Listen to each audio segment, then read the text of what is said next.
Daniel chapter 11. And in the first year of Darius the Mede, I took my stand to support and protect him. Now then, I tell you the truth. 3 more kings will arise in Persia, and then a 4th, who will be far richer than all the others. When he has gained power by his wealth, he will stir up everyone against the kingdom of Greece. Then a mighty king will arise, who will rule with great power and do as he pleases.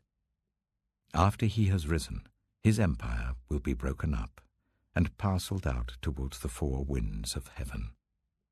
It will not go to his descendants, nor will it have the power he exercised, because his empire will be uprooted and given to others. The king of the south will become strong, but one of his commanders will become even stronger than he, and will rule his own kingdom with great power. After some years, they will become allies. The daughter of the king of the south will go to the king of the north to make an alliance, but she will not retain her power, and he and his power will not last. In those days she will be betrayed, together with her royal escort and her father, and the one who supported her.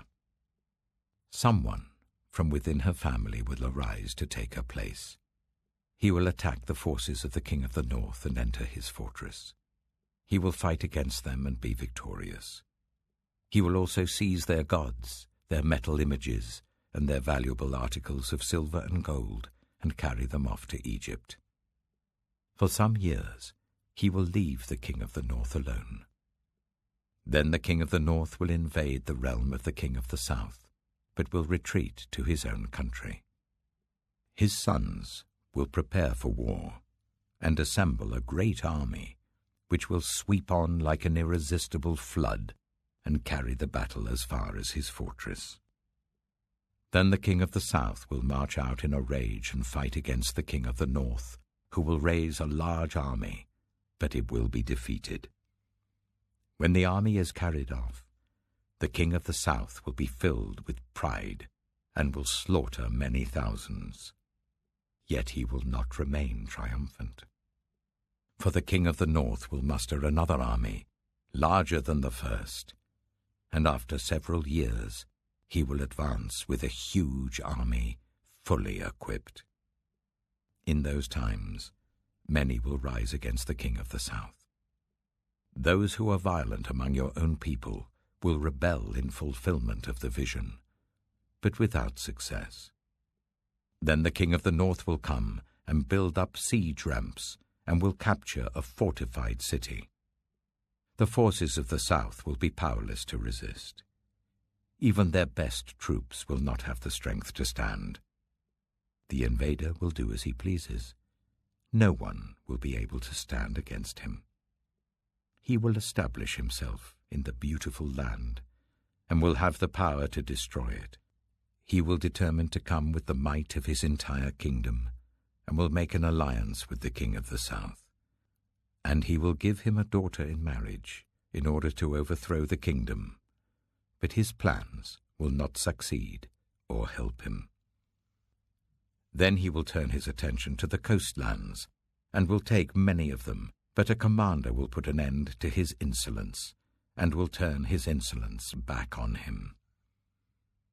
After this, he will turn back towards the fortresses of his own country, but will stumble and fall, to be seen no more. His successor will send out a tax collector to maintain the royal splendor. In a few years, however, he will be destroyed, yet not in anger or in battle. He will be succeeded by a contemptible person who has not been given the honor of royalty. He will invade the kingdom when its people feel secure, and he will seize it through intrigue. Then an overwhelming army will be swept away before him. Both it and a prince of the covenant will be destroyed. After coming to an agreement with him, he will act deceitfully, and with only a few people he will rise to power. When the richest provinces feel secure, he will invade them, and will achieve what neither his fathers nor his forefathers did. He will distribute plunder, loot, and wealth among his followers. He will plot the overthrow of fortresses, but only for a time. With a large army he will stir up his strength and courage against the king of the south. The king of the south will wage war with a large and very powerful army.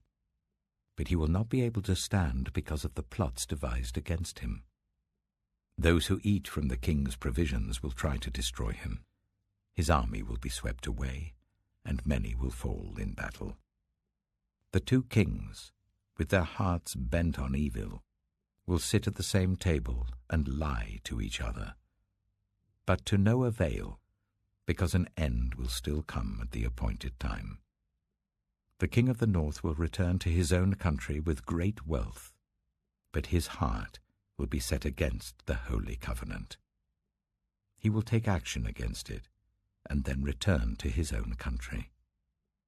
At the appointed time, he will invade the south again, but this time the outcome will be different from what it was before. Ships of the western coastlands will oppose him, and he will lose heart.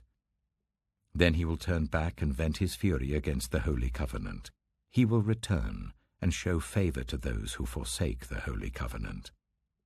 His armed forces will rise up to desecrate the temple fortress and will abolish the daily sacrifice.